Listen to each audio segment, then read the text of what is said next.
அனைவருக்கும் வணக்கம். இந்த வீடியோவில் நம்ம எக்ஸசைஸ் ப்ராப்ளம் நம்பர் 3 பார்க்க போகிறோம். கொஸ்டின் என்ன அப்படின்னா 5 identical charges capital Q are placed equidistant on a semicircle as shown in the figure. Another point charge small q is kept at the center of the circle of radius capital R. Calculate the electrostatic force experienced by the charge small q. என்ன அப்படின்னா நமக்கு ஒரு semi circle இருக்கு. So அதில் place ஆகிருக்க ஒவ்வொரு சார்ஜுமே எப்படின்னா same. So அப்போ என்னது அதோட குவான்டிட்டி மேக்னிடியூடும் சரி, அதே மாதிரி அதோட பொசிஷன் பாசிட்டிவாக இருந்தது அப்படின்னா பாசிட்டிவாக இருக்கிற மாதிரி நம்ம வந்து கன்சிடர் பண்ணிக்கலாம். 5 சார்ஜுமே நமக்கு எப்படி இருக்கு அப்படின்னா ஐடென்டிக்கலாக இருக்கு. இப்போ நம்ம என்ன பண்ணியிருக்கோம் அப்படின்னா இதோட சென்டர் பாயிண்ட்ல ஒரு ஸ்மால் கியூன்ற ஒரு சார்ஜை நம்ம வந்து என்ன பண்ணியிருக்கோம் அப்படின்னா பிளேஸ் பண்ணியிருக்கோம். அப்போ இந்த இடத்துல எனக்கு இந்த சார்ஜ் வந்து எவ்வளோ ஃபோர்ஸை எக்ஸ்பீரியன்ஸ் பண்ணுது ரிமைனிங் சார்ஜில் இருந்து அப்படின்றத தான் நம்ம வந்து கேல்குலேட் பண்ண போகிறோம். எலக்ட்ரோஸ்டாட்டிக் ஃபோர்ஸ் வந்து எவ்வளோ அப்பியர் ஆகிருக்கு இந்த ஸ்மால் கியூ சார்ஜில் அப்படின்றத தான் நம்ம வந்து பார்க்க போகிறோம். டீட்டெயிலாக மேத்தமெட்டிக்கலாக எப்படி டிரைவ் பண்ணி அதோட வேல்யூ எப்படி கிடைக்கும் அப்படின்றத நம்ம வந்து பார்க்க போகிறோம். இப்போ பார்த்தோம் அப்படின்னா இப்போ வந்து 5 சார்ஜஸ் இருக்குது. ஸோ அதன் டிஃப்ரென்ஸ்க்காக நான் என்ன பண்ணியிருக்கேன் அப்படின்னா Q1, Q2, Q3, Q4, Q5ன்னு கொடுத்துருக்கேன். அப்போ நம்ம பார்த்தேன் அப்படின்னா எப்படி இருக்கும், எனக்கு வந்து Qவோட வேல்யூ தான் equal to Q1 equal to Q2 equal to Q3 equal to Q4 equal to Q5. இப்போ பார்த்தோம் அப்படின்னா இது வந்து ஸ்மால் q, இது வந்து எக்ஸ் ஆக்சிஸ் ரெப்ரசன்ட் பண்ணது, இது வந்து என்னது ஒய் ஆக்சிஸ். இப்போ நான் வந்து Q1 Q5 ரெண்டுலேயும் ஆக்ட் ஆகிற ஃபோர்ஸை நான் வந்து பார்க்குறேன். இப்போ நம்ம எடுத்துக்கிற சார்ஜ் எல்லாமே நம்ம வந்து பாசிட்டிவாக கன்சிடர் பண்ணிக்கலாம்.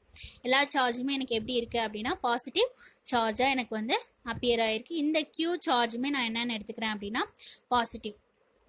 இப்போது இந்த இடத்துல எனக்கு என்ன ஆகுது, ஃபோர்ஸ் வந்து எக்ஸ்பீரியன்ஸ் ஆகணும் இந்த Qவில். ஸோ அப்போ இந்த Q1 சார்ஜை நான் எடுக்கும் போது என்ன ஆகுது, எனக்கு ஃபோர்ஸ் வந்து Q1 டியூ டு Q அப்படி எடுக்கும்போது எனக்கு என்ன ஆகும், ப்ளஸ் ப்ளஸ். ஸோ அப்போ எனக்கு என்ன ஆகும், ரிப்பல் ஆகும். ஸோ இப்போ ரிப்பல்சிவ் ஃபோர்ஸ் வந்து எனக்கு என்ன ஆகுது, ஆக்ட் ஆகுது F1.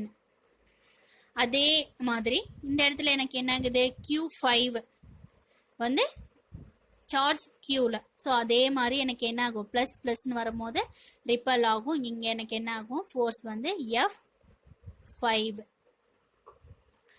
அதே மாதிரி இப்போ நான் பார்த்தேன் அப்படின்னா டைரக்ஷன் இப்போ Q3 எடுக்கலாம் சென்டர் பாயிண்ட். ஸோ இதுவும் பாசிட்டிவ் இதுவும் பாசிட்டிவ். ஸோ கண்டிப்பாக எனக்கு என்ன ஆகும், பாசிட்டிவ் பாசிட்டிவ் ரிப்பல் ஆகும். ஸோ அப்போ இந்த இடத்துல எனக்கு என்ன ஃபோர்ஸ் ஆக்ட் ஆகுது, F3. இங்கே பார்த்தோம் அப்படின்னா Q2 Q4 ரெண்டுமே எப்படி இருக்குது, ஆங்கிள் ரெப்ரசன்ட்டில் இருக்குது. ஸோ அப்போ இந்த இடத்துல எனக்கு என்ன ஆகும், Q2 வந்து Qவில் ஆக்ட் ஆகும். இதுவும் பாசிட்டிவ் பாசிட்டிவ் தான். ஸோ அப்போ அந்த ஆங்கிளுக்கு எனக்கு என்ன ஆகும் அப்படின்னா ஃபோர்ஸ் வந்து கிரியேட் ஆகும். ஸோ அதை நான் என்ன சொல்கிறேன் அப்படின்னா F2. அதே மாதிரி இங்கே எனக்கு என்ன இருக்குது, Q4 Q இதே மாதிரி ஆங்கிளில் பாசிட்டிவ் பாசிட்டிவ் ரிப்பல் ஆகும். ஸோ அதே மாதிரி எனக்கு என்ன ஃபோர்ஸ் ஆக்ட் ஆகுது, F4 ஃபோர்ஸ் வந்து எனக்கு வந்து என்ன ஆகுது, ஆக்ட் ஆகுது. ஸோ நமக்கு இப்போ இந்த பாயிண்ட் இந்த Qவில் ஆக்ட் ஆகிற சார்ஜ் தான் கேல்குலேட் பண்ணணும். ஸோ அப்போது எனக்கு என்ன கிடைக்கும், இப்போது டோட்டல் ஃபோர்ஸ் வந்து நம்ம வந்து கேல்குலேட் பண்ணுறோம். ஸோ இப்போ F டோட்டல் ஈக்குவல் டு என்னென்ன ஃபோர்ஸ் இருக்குது, 5 ஃபோர்ஸஸ். ஸோ இப்போ F1 plus F2 plus F3 plus F4 plus F5. இதில் பார்த்தோம் அப்படின்னா 1ம் சரி F1ம் F5 ரெண்டு ஃபோர்ஸுமே எப்படி இருக்குது, மேக்னிடியூட் நமக்கு வந்து சேமாக இருக்குது. பட் ஆனால் எப்படி இருக்கா, ஆப்போசிட் டைரக்ஷன். ஸோ அதனால் இந்த இடத்துல எனக்கு என்ன ஆகுதுன்னா F1 வந்தும் F5 ரெண்டுமே எப்படி இருக்குது, நமக்கு வந்து சேம் மேக்னிடியூட் பட் ஆனால் ஆப்போசிட் டைரக்ஷன். ஸோ அப்போது கேன்சல் ஈச் அதர். அதாவது என்ன மீனிங் அப்படின்னா ஒன்று என்னவா இருக்கலாம், ரெண்டு ஈக்குவல் அப்படிங்கும் போது F1 ஈக்குவல் டு F5 அப்படின்னா ஒன்று வந்து என்னவா இருக்கலாம், ஆப்போசிட் டைரக்ஷனில் இருக்கலாம். ஸோ அப்போ -F5 5. ஸோ அப்போ ரெண்டையும் நம்ம ஆட் பண்ணோம் அப்படின்னா என்ன ஆயிடுது எனக்கு வந்து கேன்சல் ஈச் அதர். இல்லாட்டி எப்படி எழுதலாம் அப்படின்னா இப்போ வந்து F1 equal to minus F5 அப்படின்னா ரெண்டுமே ஈக்குவல் அப்படிங்கும் போது ஒரு இதை நான் எப்படி எழுதலாம், இப்போ F5 நான் என்னன்னு எழுதலாம் அப்படின்னா மைனஸ் F1ன்னு எழுதலாம். ஸோ அப்போ இங்கே எனக்கு என்ன ஆகிடும், F1 எழுதுனேன் அப்படின்னா இப்போ F1 இங்கே இருக்குது, இங்கே மைனஸ் F1 இருக்குது அப்படின்னா ரெண்டுமே என்ன ஆகிடும் எனக்கு வந்து 0 ஆகிடும். ஸோ அதுதான் மீனிங். ஸோ அப்போ ரிமைனிங் இருக்க ஃபோர்ஸ் மட்டும் நம்ம என்ன பண்ண போகிறோம், ஆட் பண்ண போகிறோம். ஸோ அப்போ F2 plus F3 plus F4. F2வும் F4ம் ஃபோர்ஸ் பார்த்தோம் அப்படின்னா எப்படி இருக்கு, நமக்கு வந்து ஆங்கிள் வந்து அப்பியர் ஆயிருக்கு. ஸோ அப்போ இதை நம்ம எப்படி சொல்லுவோம், தீட்டா. அதே மாதிரி இங்கே எனக்கு அப்பியர் ஆகிறது தீட்டான்னு நம்ம ரெப்ரசென்ட் பண்ணுவோம். ஸோ அப்போ கண்டிப்பாக இது வந்து வெக்டார் ஃபார்மேட் நம்ம எழுதும் போது என்ன எடுப்போம், நம்ம வந்து ஹரிசாண்டல் அண்ட் வெர்டிக்கல் காம்போனன்ட்ஸ் எடுப்போம். ஸோ அப்படி எடுத்தோம் அப்படின்னா இந்த இடத்துல எனக்கு என்ன ஆகும், F2 அப்படிங்கும் போது ஹரிசாண்டலில் எனக்கு என்ன இருக்கும், F2 இப்போ ஆங்கிளோட கான்டாக்டில் இருக்கு, ஆப்ஜெக்டோட கான்டாக்டில் இருக்கு, அந்த இதை நம்ம எப்பயுமே எப்படி சொல்லுவோம் அப்படின்னா காஸ் தீட்டா. அதர் சைடு எப்பயுமே என்ன சொல்லிடுவோம் அப்படின்னா சைன் தீட்டா. ஸோ அப்போ இங்கே எனக்கு F2 சைன் தீட்டா. அதே மாதிரி F4 எடுத்தேன்னா எனக்கு அதே மாதிரி என்ன வரும், இங்கே வந்து F4 காஸ் தீட்டா. அதே மாதிரி அதுக்கு இந்த சைடு எனக்கு என்ன வந்துடும், F4 சைன் தீட்டா. ஆல்ரெடி நம்ம பார்த்தோம் என்ன அப்படின்னா இங்கே மேக்னிடியூட் நமக்கு எப்படி இருக்கும், சேமாக இருக்கும், பட் ஆப்போசிட் டைரக்ஷன். ஸோ அப்போ இந்த சைன் தீட்டா ரெண்டுமே எனக்கு என்ன ஆகிடும், கேன்சல் ஈச் அதர். ஸோ அப்போ ரிமைனிங் இருக்கிற இந்த ஃபோர்ஸை தான் நான் வந்து கால்குலேட் பண்ண போகிறேன். ஸோ அப்போ F2 அப்படிங்கும் போது எனக்கு என்ன வந்துடும், இங்கே வந்து F2 cos theta plus F3 plus F4 cos theta. So இந்த வேல்யூவை நான் சிம்பிளிஃபை பண்ணேன்னா டோட்டல் ஃபோர்ஸ் அந்த Q சார்ஜில் எனக்கு ஆக்ட் ஆகிறத நான் என்ன பண்ணிட முடியும், கால்குலேட் பண்ணிட முடியும். ஸோ அப்போ பார்த்தோம் அப்படின்னா அதே மாதிரி ஆங்கிள் வந்து ரைட் ஆங்கிள் ட்ரையாங்கிள் நம்ம பார்த்துருப்போம். தீட்டா வேல்யூ எனக்கு என்னவா இருக்கும் அப்படின்னா 45 டிகிரி, அது நமக்கு தெரியும் இல்லையா. ஸோ அதே தான்.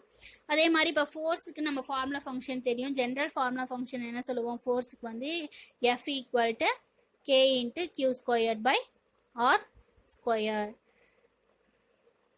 அதாவது Q squaredன்னு வர்றதை நம்ம எப்படி சொல்லுவோம், Q1 into Q2 அப்படின்னு ரெப்ரசென்ட் பண்ணுவோம்.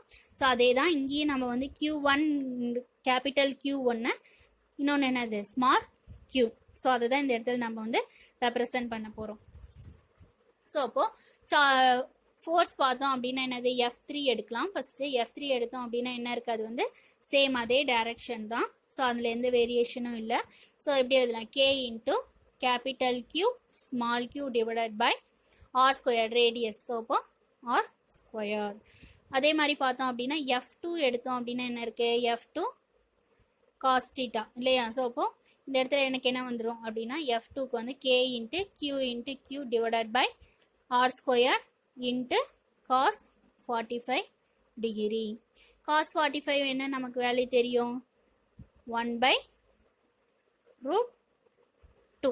இதுதான் எனக்கு என்ன கிடைச்சிருக்கு, F2.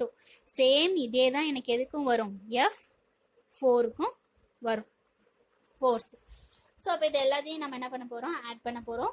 ஸோ அப்போ total force equal to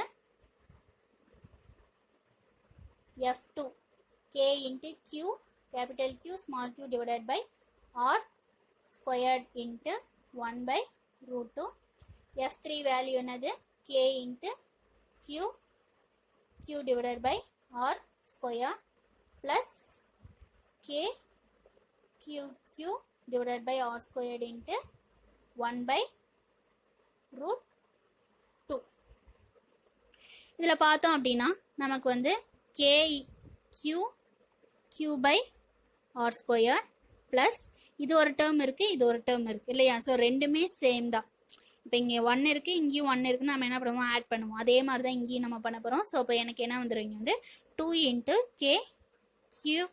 Q divided by R squared into 1/√2.